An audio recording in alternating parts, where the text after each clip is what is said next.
Hello प्यारे बच्चों, CNC online classes में आप लोग का स्वागत है। तो मैं विके रंजन आप लोगों को भी 12th का केमिस्ट्री लेकर आया हूं और आप लोगों को बेसिक बहुत सारा केमिस्ट्री दे चुके हैं। पिछले वीडियो में अगर नहीं देखे हैं तो जा करके देखिएगा। आज हम आप लोगों को भी चैप्टर चालू करेंगे। तो चलिए, चैप्टर चालू करने से पहले मैं कुछ देख लेते हैं कि किस तरीके से आप लोगों को एग्जाम में कैसे कैसे पूछा जाएगा। ठीक है, तो चलिए आप लोगों को मैं सिलेबस के बारे में थोड़ा बतला दूं, उसके बाद थोड़ा सा क्या करेंगे, चलेंगे। यहाँ देखिए, जैसे हम बात करते हैं केमिस्ट्री के बारे में, तो आप लोगों को 12th में केमिस्ट्री 100 नंबर का एग्जाम होगा। कितना नंबर का पेपर होगा बालक? 100 नंबर का। केमिस्ट्री का पेपर कितना नंबर का होगा? 100 नंबर का होगा, है ना। आईपीसीएम के लिए चलेगा, पीसीबी बोले तो फिजिक्स, केमिस्ट्री और क्या चीज, बायोलॉजी। कितना नंबर का होगा? तो 100 नंबर का होगा। कितना नंबर का होगा? 100 नंबर का, जिसमें से दो भाग में बढ़ जाता है बालक। क्या चीज? एक होता है थ्योरी पेपर और एक हो जाता है प्रैक्टिकल पेपर। एक थ्योरी है क्या, प्रैक्टिकल। अगर थ्योरी के बात करें तो कुल 70 नंबर के आप लोगों को पूछा जाएगा। अब प्रैक्टिकल के बात करें तो 30 नंबर का पूछा जाएगा। प्रैक्टिकल कितना नंबर का पूछा जाएगा? 30 नंबर का। फिर से समझिए, अगर हम बात करते हैं केमिस्ट्री का तो एक दिन पेपर आप लोगों का होगा 100 नंबर का। 100 नंबर में दो भाग में टूट जाता है, एक थ्योरी पेपर एक प्रैक्टिकल पेपर। थ्योरी पेपर कितना नंबर का होगा? तो 70 नंबर का। थ्योरी कितना नंबर का? 70 नंबर का। और प्रैक्टिकल कितना नंबर का होगा? तो 30 नंबर का। कितना नंबर? 30। हम लोग तैयारी करेंगे कितने नंबर के लिए? 70 नंबर के लिए। एग्जाम हॉल में हम लोगों को 70 नंबर का बनाना होगा। ये 30 नंबर आपको कॉलेज से मिलेगा। कहां से मिलेगा? कॉलेज से। अगर आपका कॉलेज बढ़िया है तो कॉलेज में 29 नंबर तक ही मिलता है। 29 नंबर मिल जाए, 28 नंबर मिले, 27 नंबर मिले, 26 नंबर मिले, ये आपके कॉलेज पर डिपेंड करता है। लेकिन इस पर आप जितना ज्यादा मेहनत कीजिएगा उतना ज्यादा नंबर आएगा। फिर से देखिए, समझिए बात को। यहाँ देखिए 70 नंबर है, इस 70 नंबर भी दो भाग में टूट जाता है बालक। कौन कौन? एक हो जाता है ऑब्जेक्टिव, एक होता है सब्जेक्टिव। एक ऑब्जेक्टिव है क्या, सब्जेक्टिव। अगर हम ऑब्जेक्टिव की बात करें तो ऑब्जेक्टिव 35 नंबर का हो जाएगा, और सब्जेक्टिव की बात करें तो सब्जेक्टिव भी कितना नंबर का होता है? 35 नंबर का। ऑब्जेक्टिव कितना नंबर का? 35। अगर बात करते हैं हम बुआ ऑब्जेक्टिव का, क्या चीज का? ऑब्जेक्टिव का। तो ऑब्जेक्टिव में आप लोगों को क्वेश्चन पूछा जाएगा 70। क्वेश्चन की संख्या कितना रहेगा? 70। लेकिन आप लोगों को बनाना है मात्र और मात्र 35 नंबर। एक को बनाना है ऑब्जेक्टिव 35 को, पूछेगा 70 ऑब्जेक्टिव, लेकिन आपको बनाना है मात्र 35 ऑब्जेक्टिव। जो आपको सही तरीके से याद है, जो आप जानते हैं, वो 35 को बनाइए। सब के सब एक एक नंबर का रहेगा। कुल मिलाकर के आपको कितना नंबर हो जाएगा? 35 नंबर। कितना नंबर? 35। अब यहाँ पे देखिए, इस ऑब्जेक्टिव पूछता है आपसे कितना नंबर का बुआ? 35 नंबर का। इसे भी हम लोग दो भाग में तोड़ देते हैं। कौन कौन भाग में टूटता है? तो एक होता है शॉर्ट और एगो होता है लॉन्ग। एगो शॉर्ट एगो लॉन्ग, एगो दो नंबरिया क्वेश्चन, एगो 5 नंबरिया क्वेश्चन। एक दो नंबरिया, एक 5 नंबरिया। अगर दो नंबरिया क्वेश्चन की बात करते हैं हम लोग शॉर्ट वाला का, कि शॉर्ट वाला क्वेश्चन कितना नंबर का होगा सर? तो शॉर्ट वाला जो सब्जेक्टिव होगा, हम लिख देते हैं शॉर्ट सब्जेक्टिव। शॉर्ट सब्जेक्टिव कितना नंबर का होगा? तो होगा कितना नंबर का? 20 नंबर का। क्या नंबर का? 20। मतलब यहां पे हम लिखते हैं क्वेश्चन की संख्या। क्या चीज लिखते हैं बालक? क्वेश्चन की संख्या। क्या चीज? यहां पे लिख देते हैं हम क्वेश्चन। क्वेश्चन इसमें पूछेगा आपसे 20 गो। दो नंबरिया क्वेश्चन कितना पूछेगा बालक? 20। लेकिन तुमसे बनाना है मात्र और मात्र क्या बनाना है? 10 गो। और दो दो नंबर के बनाइएगा तो कितना नंबर मिल जाएगा? 20 नंबर। क्या नंबर? 20। अब आते हैं 5 नंबरिया पर। 5 नंबरिया जिसको हम लोग बोलेंगे लॉन्ग सब्जेक्टिव, इसमें पूछेगा आपसे 6 गो। कितना क्वेश्चन पूछेगा?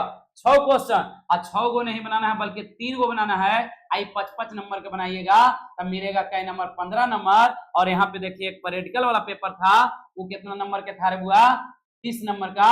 कुल मिला के सभी को जोड़ दीजिए, कितना आएगा? 5 5 शून्य और 3 3 6, 2 8 1 9, एक बाकी कितना? 10 नंबर। इस तरीके से आप लोगों को एग्जाम में क्वेश्चन पूछा जाएगा।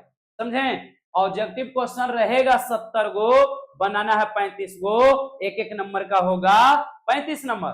दो नंबरिया क्वेश्चन, यहाँ देखिए ये क्या चीज है? दो नंबरिया क्वेश्चन। दो नंबरिया क्वेश्चन की संख्या रहेगा 20 गो, बनाना है 10 गो, दो दो नंबर मिलेगा, मिल जाएगा क्या नंबर? 20 नंबर। 5 नंबरिया क्वेश्चन रहेगा 6 गो, बनाना है 3 गो, 3 5 नंबर मिलेगा, मिल जाएगा कितना नंबर? 15 नंबर। कितना नंबर? 15 नंबर। कभी कदार बुआई 5 नंबरिया क्वेश्चन को भी तोड़ देता है। कैसे? तो एक पूछ देगा 3 नंबर में और एक पूछ देगा 2 नंबर में, है ना। जैसे पूछ दिया तुमसे, मान लेते हैं कि 21वां नंबर दे दिया है, क्या दे देगा? एगो ए में दे देगा, एगो बी में दे देगा। ए वाला पूछ देगा के नंबर के 3 नंबर के, आई पूछ देगा के नंबर के 2 नंबर के, तो दोनों बनाएगा तब क्या नंबर मिलेगा? 5 नंबर। तो केमिस्ट्री में आप लोगों को 3 नंबर का भी क्वेश्चन पूछा जाता है, जो 5 नंबरिया को ही तोड़ के बनाया जाता है। ठीक है, तो ये हुआ बात क्या चीज, किस तरीके से एग्जाम में पूछा जाएगा। अब हम लोग देखते हैं कि हम लोगों को क्या क्या पढ़ना है, कौन कौन सा चैप्टर पढ़ना है केमिस्ट्री में, पूरा चैप्टर हम लोग देखते हैं। चलिए यहां पे देखिए, आप लोगों को केमिस्ट्री की अगर हम बात करें तो केमिस्ट्री को 3 भागों में बांटकर हम लोग पढ़ते हैं। कितने भागों में? 3 भागों में बांटकर पढ़ते हैं। कितने भागों में बालक? 3 भागों में बांटकर पढ़ते हैं। यहाँ पे लिख देते हैं हम, केमिस्ट्री को कितने भाग में बांट के पढ़ेंगे? 3 भाग में। कौन कौन बुआ? तो एगो हो जाएगा क्या?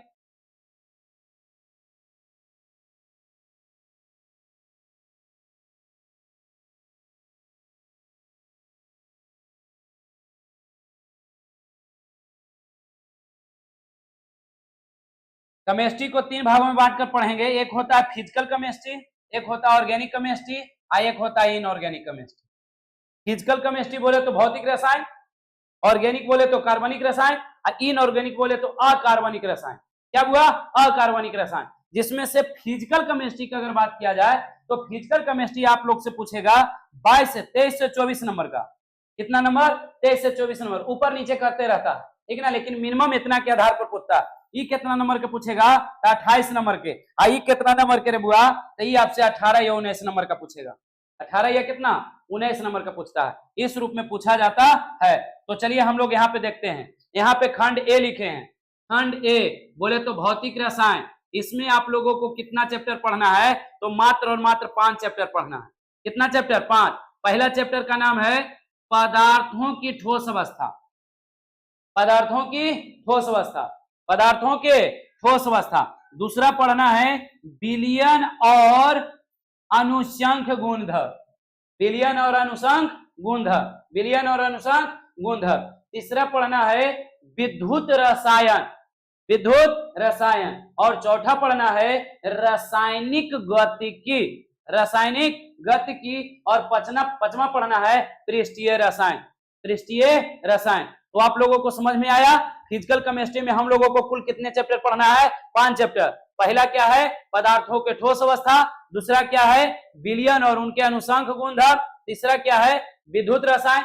चौथा क्या है? रासायनिक गतिकी। और पांचवा क्या है? पृष्ठीय रसायन, पृष्ठीय रसायन, पृष्ठीय रसायन। अब हम लोग आते हैं खंड 2 में। खंड 2 क्या है रे बालक? खंड 2 है, खंड 2 क्या है? खंड 2 में है अकार्बनिक रसायन, अकार्बनिक रसायन, अकार्बनिक रसायन। अकार्बनिक रसायन किसको कहेंगे तो बताएंगे, आप लोगों को पढ़ाएंगे तब। इसमें आप लोगों को कुल हम 7 चैप्टर पढ़ना है। कितने चैप्टर? 7। पहला चैप्टर का नाम है तत्वों के निष्कर्षण पराक्रम और उनके सिद्धांत।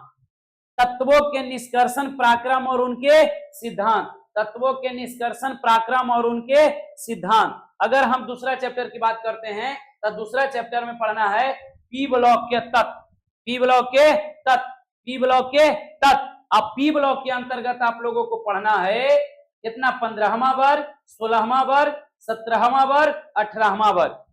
15वां, 16वां, 17वां और बची 18वां। 15वां, 16वां, 17वां और 18वां। अगर ये चारों को हम एक साथ मिलाते हैं तो इसको हम लोग कहेंगे पी ब्लॉक, ब्लॉक के तत्व। पी ब्लॉक के क्या हुआ? तत्व। ये सारा चैप्टर चारों हम लोग क्या करेंगे? एक ही गो में पढ़ लेंगे। पी ब्लॉक के तत्व में क्या के 15वां वर्ग, 16वां वर्ग, 17वां वर्ग और क्या 18वां वर्ग। उसके बाद अगला चैप्टर क्या पढ़ना है? तो डी ब्लॉक और एफ ब्लॉक, डी ब्लॉक के तत्व और एफ ब्लॉक के तत्व, डी ब्लॉक के तत्व और एफ ब्लॉक के तत्व। उसका अगला क्या पढ़ना है? तो समन्वय यौगिक, समन्वय यौगिक, समन्वय यौगिक। यही आप लोगों को पढ़ना है। क्या चीज? 5 चैप्टर। मानिए तो इनऑर्गेनिक में आप लोगों को मुख्य रूप से 5 चैप्टर पढ़ना है। पहला तत्वों के निष्कर्षण पराक्रम और उनके सिद्धांत, दूसरा पी ब्लॉक के तत्व, अगला डी ब्लॉक के तत्व, अगला एफ ब्लॉक के तत्व, अगला समन्वय यौगिक। फिर से हम लोग फिजिकल केमिस्ट्री में कौन कौन पढ़ेंगे बालक? पहला पढ़ेंगे पदार्थ का ठोस अवस्था, दूसरा पढ़ेंगे विलयन और उनके अनुषंग गुणधर्म, तीसरा पढ़ेंगे विद्युत रसायन, चौथा पढ़ेंगे रासायनिक गतिकी और पांचवा पढ़ेंगे पृष्ठीय रसायन। अगर इनऑर्गेनिक की बात करते हैं तो इनऑर्गेनिक में पहला लेसन तत्वों के निष्कर्षण पराक्रम और उनके सिद्धांत, दूसरा में पी ब्लॉक के तत्व, अगला डी ब्लॉक के तत्व, अगला एफ ब्लॉक के तत्व और अगला समन्वय यौगिक। समन्वय यौगिक अगर हम लोग बात करते हैं खंड 3 के, तो खंड 3 में क्या है, कार्बनिक रसायन है, जिसे हम लोग कहते हैं ऑर्गेनिक केमिस्ट्री। ऑर्गेनिक केमिस्ट्री सब बच्चा लोग बोलते हैं कि ऑर्गेनिक केमिस्ट्री बड़ी भारी, कुछ भी भारी नहीं है, सब एकदम हल्का। सही तरीके से बस वीडियो एकदम लगातार देखते चलिए, हर एक वीडियो देखेंगे, क्लास नहीं छोड़ेंगे तो एक भी भारी नहीं बुझाएगा, है ना। चलिए यहाँ पे देखिए, इसमें पहला चैप्टर क्या पढ़ना है, तो hello alkene and hello arene. Hello alkene and hello arene, hello alkene and hello arene. Hello arene का हम लोग हल्लो बेंजीन भी कहते हैं। हल्लो एरीन बोलिए या हल्लो बेंजीन बोलिए, दोनों एक ही बात है। दूसरा क्या पढ़ना है बुआ, एल्कोहल फेनॉल और इथर। एल्कोहल फेनॉल और इथर, एल्कोहल फेनॉल और इथर, एल्कोहल फेनॉल और इथर। तीसरा चैप्टर क्या है बुआ, एल्डिहाइड और कीटोन। एल्डिहाइड और कीटोन, एल्डिहाइड और कीटोन। अगला चैप्टर क्या पढ़ना है, क्या पढ़ना है, carboxylic acid. Carboxylic acid, carboxylic acid. अगला क्या पढ़ना है, तो एमीन। क्या पढ़ना है, एमीन। क्या पढ़ना है, एमीन। अगला क्या पढ़ना है, तो पढ़ना है बायोमोलिकुलर, जिसे हम लोग कहते हैं जैव अणु। क्या कहते हैं, जैव अणु। और इसके बाद अगर हम अगला की बात करें कि 7 नंबर में क्या पढ़ना है, तो 7 नंबर में पढ़ना है बहुलक। बहुलक जिसे हम लोग कहते हैं पॉलीमर। क्या कहते हैं, पॉलीमर। और अगला में क्या पढ़ना है, अगला पढ़ना है केमिस्ट्री इन एवरीडे लाइफ। बोले तो दैनिक जीवन में रसायन का महत्व।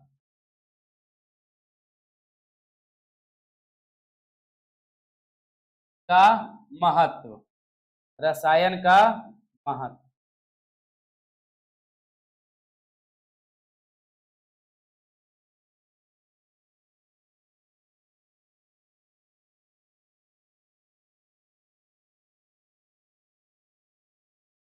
चलिए यहाँ पे देखिए, 7वां नंबर में लिखेंगे हम लोग, क्या लिखेंगे, तब बहुलक, बहुलीकरण। अगला 8वां में क्या लिखेंगे, दैनिक जीवन में रसायन का महत्व। दैनिक जीवन में रसायन का महत्व। समझ गए, इतना चैप्टर आप लोगों को 12th में पढ़ना है, ठीक है। तो चलिए एक बार फिर से हम लोग देख लेते हैं थोड़ा सा।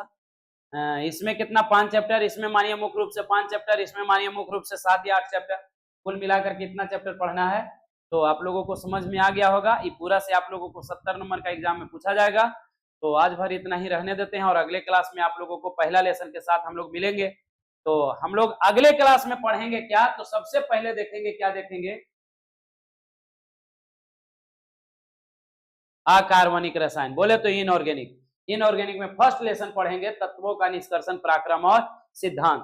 तो आप लोग क्या कीजिएगा, इस सभी को स्क्रीनशॉट ले लीजिए और इस सब को चैप्टर में लिख लीजिएगा, कॉपी पर लिख लीजिएगा, और पहला लेसन से हम लोग स्टार्ट करेंगे, ठीक है। सबसे पहले इसको पढ़ लेते हैं, उसके बाद देख लेंगे हम लोग इसको, उसके बाद अंतिम में देखेंगे किसको, भौतिक रसायन, ठीक है। तो तब तक के लिए बाय।